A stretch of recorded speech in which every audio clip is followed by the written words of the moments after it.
This afternoon off Abu Dhabi, more than 80 Dhows, the traditional local sailing boats here, lined up for the start of the Abu Dhabi Sailing Festival race. And with $1 million prize pot up for grabs, it was always going to be fiercely competed. As the gun went, the Dhow crews cast off their anchor lines, hoisted their sails and set off on the 16-mile course to the race village in Abu Dhabi. On board, guesting as invitational crew members, were 15 of the Volvo Ocean Race sailors.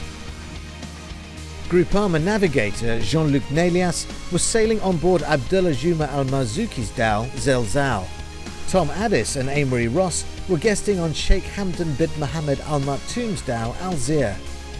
And from the start, the race favourite looked hard to beat. They led from the gun in a race that was as spectacular as it was exciting.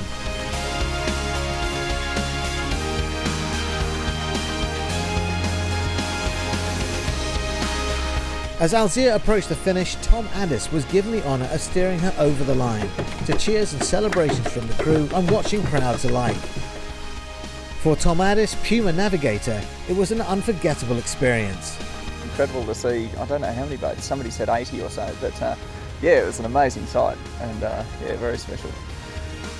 The trophy for the winning boat of the festival race went to Al-Zir, with both Tom Addis and Amory Ross receiving prizes for their contributions, with Zelzal featuring Groupama sailors in third place.